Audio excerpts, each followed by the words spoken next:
Published in the year 2000 by American author Jim Butcher, Stormfront is the first in a series of novels called the Dresden Files, which follows the exploits of a young-ish wizard with the terrible, absolutely horrible name of Harry Blackstone Copperfield Dresden. So unpack that one for me, will you?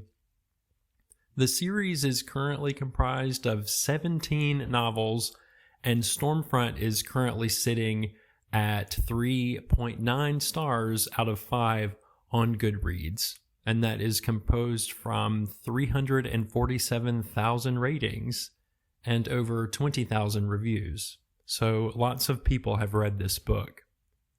I read it because I wanted to delve into the genre called urban fantasy, and this series is that plus the noir/detective genre. The series clearly has staying power. I mean, although its origin was pretty rocky, we're looking at 17 novels here. Jim Butcher wrote this as a project for a writing class after he was struggling to find a publisher for several other novels he had already written. And he completed the second one in this series and most of the third one by the time that he found a publisher for Stormfront. The Sci-Fi Channel adapted it for television in a 12-episode show, I think over a decade ago, and it never received a second season. And it also has a graphic novel adaptation. I've only read the first book, so I don't know the lore of the whole series, but in this, the first novel, Harry Dresden is basically a wizard for hire in an office in Chicago, where he also acts as the paranormal consultant for the CPD. The magic system of this world can be considered soft magic, as the parameters and origins and effects of the magic are not really explained in detail. Basically, the reader finds out that Harry can do certain spells when they are convenient to the plot, which is fine. I imagine that as the lore matures, I hope, as the series progresses. And so there are two main plot threads to Stormfront. The first follows Harry as he investigates the disappearance of a man named Victor at the behest of Victor's wife, who hires him for the job. And the second main plot centers around Harry's personal problems, one of which is the fact that he is closely monitored by a wizard collective called the White Council. He basically has the wizard version of a parole officer named Morgan, who closely monitors him for suspicious activity.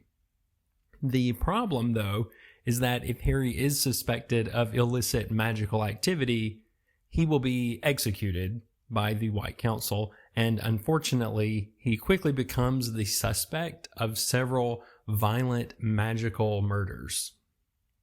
There are other plot elements that include a criminal mafia underground boss, the whole underground distribution of this magical drug called 3-Eye, and Harry's troubled love life. The novel is a decent distraction. Sometimes readers need books that involve less concentration, and Stormfront can be described as decent all around. The plot is decent, the characters are decent, the magic is decent, and the prose is relatively decent as well. More mature readers won't find themselves totally engrossed, but I think it is a decent introduction to the fantasy genre. Some readers need a less developed or less lore-heavy world in order to engage their imagination, and Stormfront possibly fits the bill for that type of book.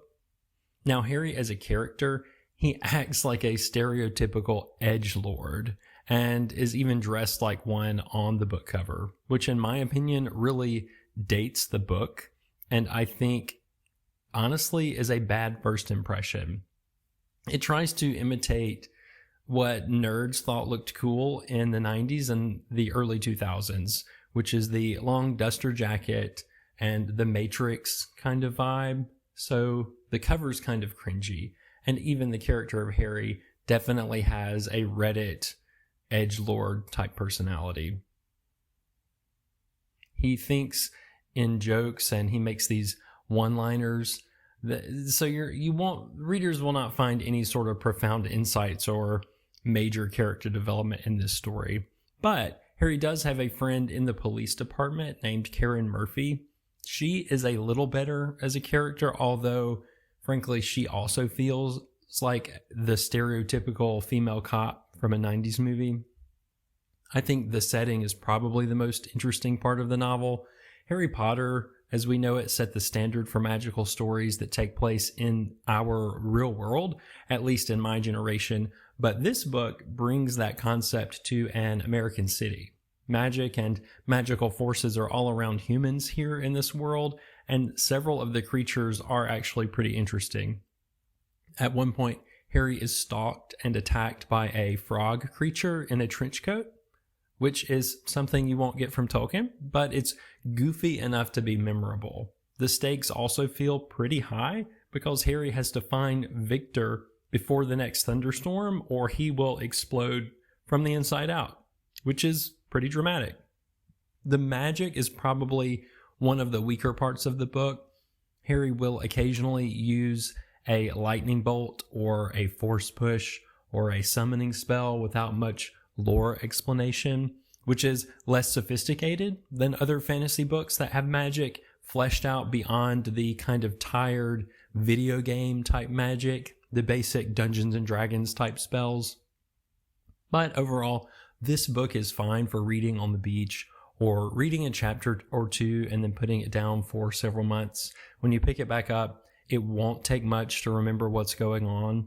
Teenagers will probably like it more than adults, which puts it in an awkward place because it has some adult themes in it, but it's compelling enough for readers, I think, to go on to the next one, because I want to know more about the other wizards and this White Council, as well as the laws that they are supposed to be following.